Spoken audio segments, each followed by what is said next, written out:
Something's got to be done about these refs. I mean, it's been talked about a lot. It's been talked about for years at this point. Like every year it feels like the refs are getting worse because literally every single night it feels like there's a ridiculous technical foul call that just didn't need to be called, or an ejection that just didn't feel like an ejection, or a call that feels like a ref is just inserting themselves into the end of a game where they just didn't need to make that call. It's a spiraling situation that just continues to get worse and worse. And I'll actually start by defending refs because I think the job of any ref in any sport is very difficult. It's a job where if you do a great job, nobody's gonna give you credit for it. But if you make one mistake, it's all over social media. It's a tough job, it's a thankless job. I think a lot of the criticisms we of fans have as refs shouldn't be directed towards the refs, but more so what the league mandates the refs, how the refs call games. They're sort of at the whim of the larger NBA and of what the rule book is. So that's one side of the equation where I do think we need to be a bit softer towards the refs in our criticism. But then there's this other stuff where it really feels like refs are just trying to draw attention for themselves. Let's start with the taunting texts. Taunting texts have to be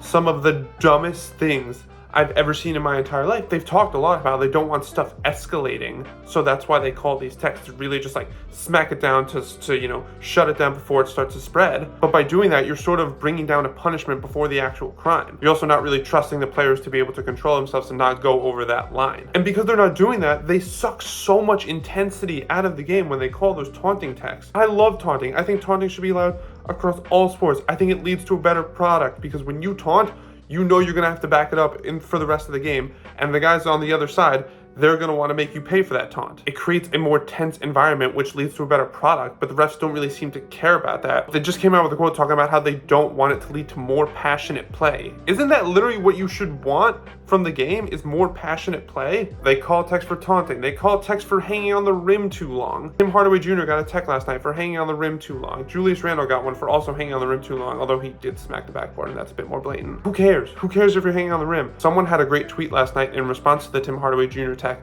where it was like, let a guy hang on the rim as long as he wants. And you know what? If he hangs on long enough and it compromises the defense at the other end, that's his fault. I can't really explain why it doesn't matter because it's such a non-issue. Especially because the refs also don't do a good job in realizing that sometimes hanging on the rim is necessary. Like if I'm traveling full force to the rim and I throw it down and I swing forward, if I let go, I am landing on my back and seriously hurting myself. So you're gonna have to give yourself that momentum to hang on and then swing back towards the opposite end. That's when you can let go, but refs still give you a technical for that. It's ridiculous. They don't understand it, and it makes no sense because there's no point in it, because that's not even taunting. That's just like your own safety, or that's just like, in the flow of the game. I don't know, you sometimes hang on the rim. Who cares? And then there's the other big problem, which has happened twice in the last few weeks to the same player, which is the ejections for arguing with the refs. And I want to be sensitive to the refs because I understand that they are human beings with their own feelings, and when a guy yells at them and says stuff that admittedly we don't know exactly what they're saying,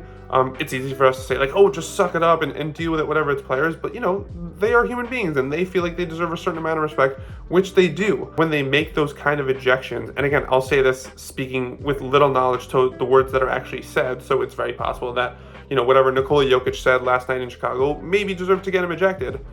I just know that from a fan perspective, ejections like Jokic had in Chicago or in Detroit, it feels like it lacks the bigger picture, and it feels like it lacks an appreciation and respect towards the fans. Fans pay a lot of money to go see the best players like a Jokic, and especially in the Eastern Conference, it's especially important because that's their lone trip to those cities like Detroit, like Chicago a year. And we all know the NBA is a superstar league. You pay money because you want to go see that guy. And so to eject him feels like a really big slap in the face to the fans who paid so much money, who paid more money than they ordinarily would for against another opponent like, say, Charlotte or Washington, because they specifically wanted to see Jokic. It's tough because I don't think that means superstars should get to say whatever they want, and this might not sound as great because, obviously nobody wants to have preferential treatment, whatever. I do think refs need to sort of give superstars a bit more of a leash when it comes to what they're able to say, or the refs should be able to stomach more because, again, the NBA is a product, the NBA is a business, and it's a business built on its best players. And when you do stuff like this, like ejecting superstar players on the road, the guys fans paid a premium to see, the guys who teams market up the cost of a ticket so that fans can pay more to go see, that's not good business. And whatever we can say about what the rule book is about giving guys technicals and ejecting them, the NBA cares about business above all. I really hope Adam Silver does something about this, because those things are just really bad. It's heightened by the way it gets plastered all over social media, and it's really an indictment on the league that you have as public a feud as you do between a player and ref as you do with Chris Paul and Scott Foster, where Silver literally needed to talk to them both. Like, that doesn't happen in any other sports. And there's no other sport in the league where fans check who's reffing or umping the game before, and that influences how they feel about their team's chances. All throughout the playoffs, teams are checking to see who's reffing the game and saying, oh, wow, that's, we're not going to win now because so-and-so is reffing. Oh, wow, this guy's reffing our game. Yes, we're going to have a good shot at winning. Like, that just doesn't happen in other sports. And the fact that that happens in the NBA has been telling everyone for a long time that there's an issue with the refs. And I imagine part of that comes from the top down, where I don't think the NBA wants another Malice at the Palace situation, which is why I think they've implemented more of that, like, harsh penalty for taunting. But it's just the NBA needs to come together with the refs and find a way to ease up on this stuff, because it's worsening the product. It's worsening the relationship fans have with the game, with the product, and that's ultimately bad for business. And so what other incentive does Adam Silver need?